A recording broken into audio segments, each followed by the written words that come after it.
할아버지가 어릴 적에 북한에서 살 때 있었던 일. 신나게 게임을 하고 있는데 외갓집에서 전화가 왔습니다.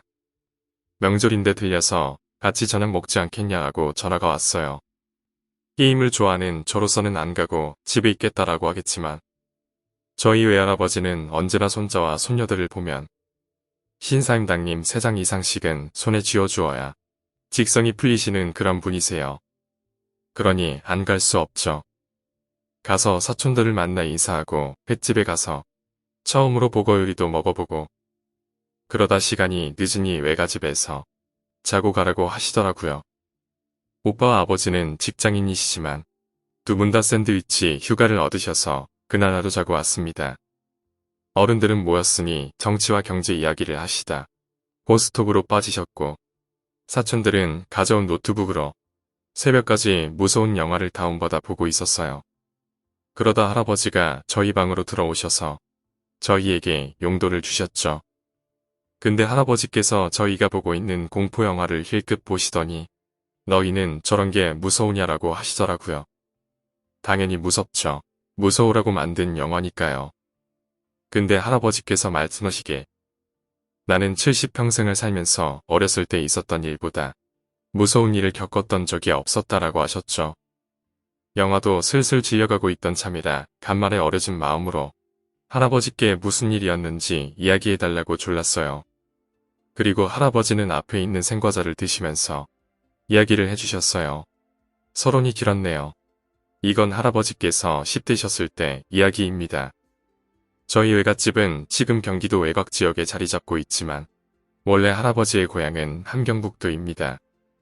지금은 몇십 년이 지났고 고향 땅과 관련된 물건은 하나도 남아있지 않아서 정확한 위치는 기억나지 않지만 동네에 가구가 30채 정도 있고 뒤에 큰 산을 등지고 있으며 산 둔턱에 울타리를 치고 염소랑 닭을 키우셨대요. 그때 당시에 할아버지의 동갑내기 친구가 하나 있었는데 대부분의 10대들이 그렇듯 그분도 한참 질풍노도의 시기였나 봅니다. 그런데 정도가 다른 아이들보다 심했대요. 화를 참지 못하고 한번 화가 나면 광견병에 걸린 개처럼 이빨로 물어뜯고 손에 들린 건 닥치는 대로 휘두르고 부수고 그러다 한참 그 동네에 있던 한참 나이가 어린 여동생이 그 미친 아이가 던진 호미에 맞아 이마가 뚫린 적도 있었더랍니다.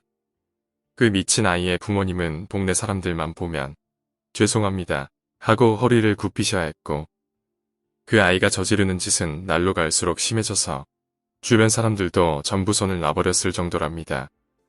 일이 터진 날은 가뭄 때문에 몇 달 동안 비가 안 오던 가을입니다.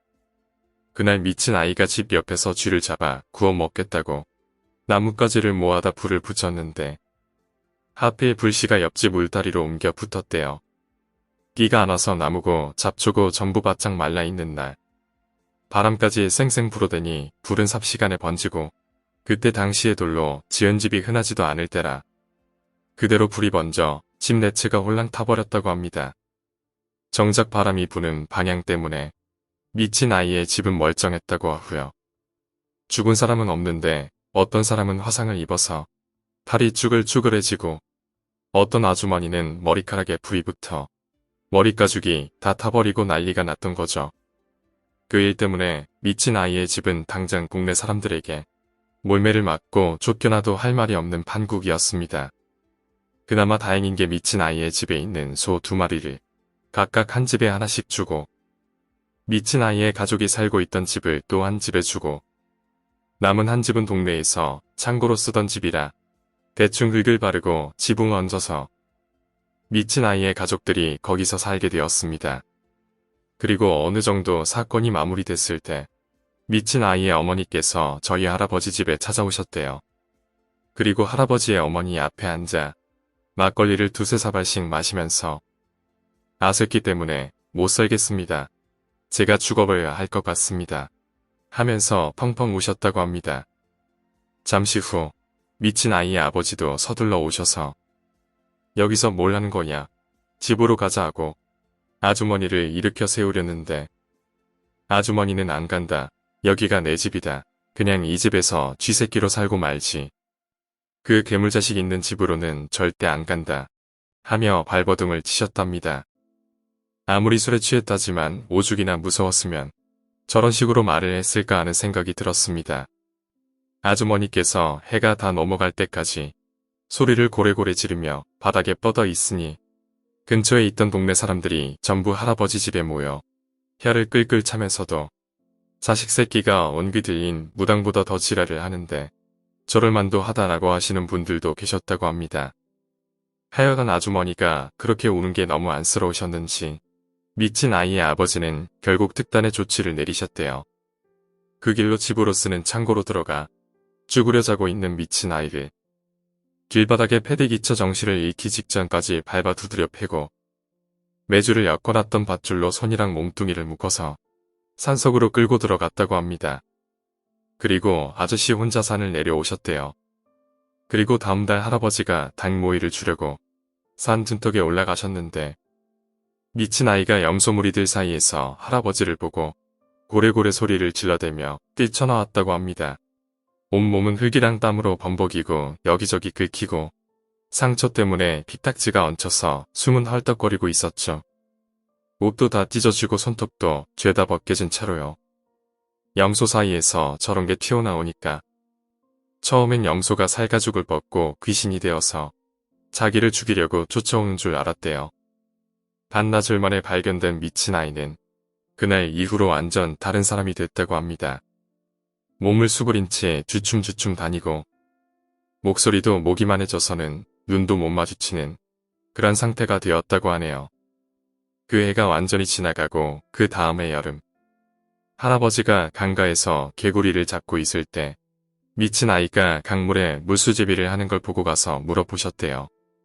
작년에 산속에서 무슨 일이 있었냐고요. 귀신을 본 거니 괴물을 본 거니 물어봐도 대답이 없길래 그냥 다시 개구리 잡으러 가야겠거니 했는데 미친 아이가 말하길 나 때문에 저 뒷산에 귀신이 왔어. 절대 가지 마라 라고 하더랍니다. 그래서 할아버지가 다시 물어봤을 때 그제서야 입을 열더래요.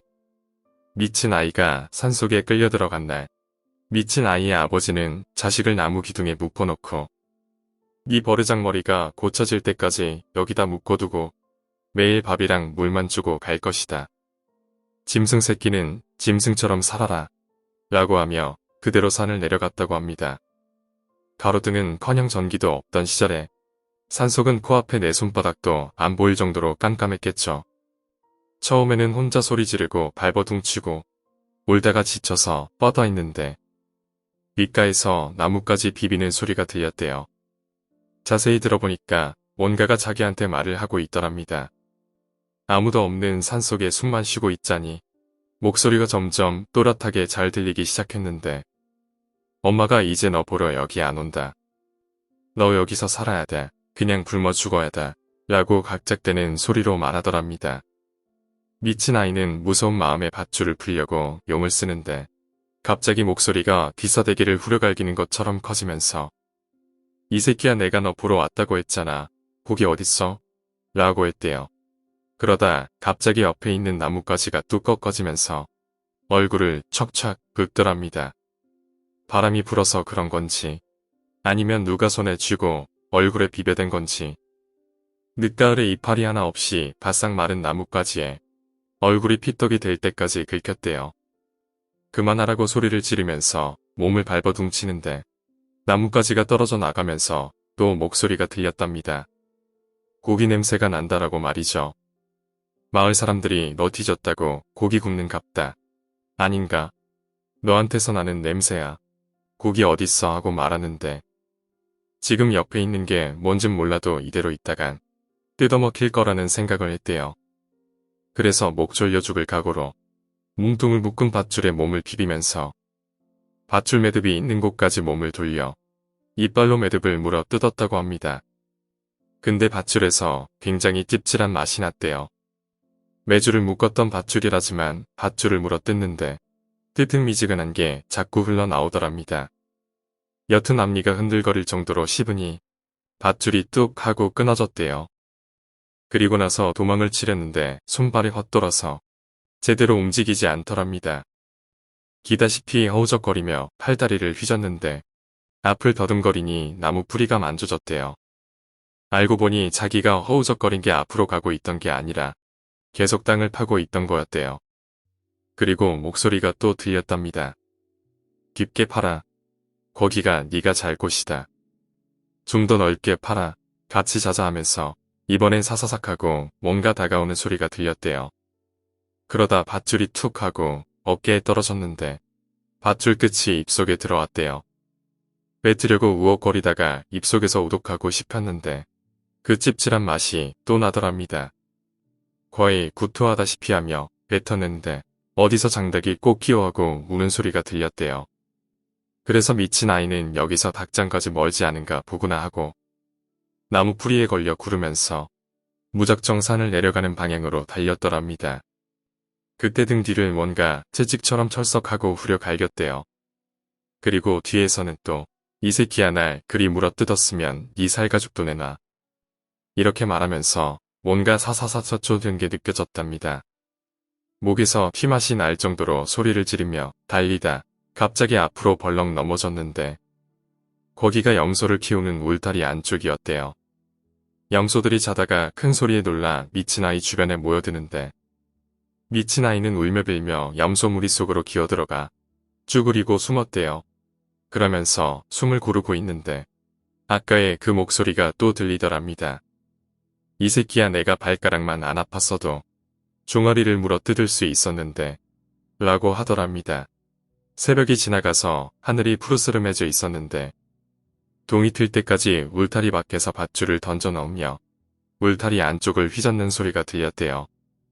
그러다 염소무리 사이에서 미친 아이를 쫓아오던 게 뭔지 살짝 보였는데 몸은 나뭇가지처럼 바짝 말라서 뼈가 흉하게 도드라져 나오고 눈은 시커멓게 움푹 파여서 눈꺼풀 없이 안쪽에 눈알만 왔다 갔다 하고 있었대요. 그리고 입이 얼굴의 절반을 차지했는데 이빨이 정말 컸더랍니다. 하여간 그렇게 염소 울타리 안에서 해가 뜨고 할아버지가 올 때까지 숨어 있었대요. 오늘 이야기는 여기까지입니다. 오늘 이야기가 재미있으셨다면 구독과 좋아요, 댓글 부탁드립니다. 댓글은 저에게 큰 힘이 됩니다. 감사합니다.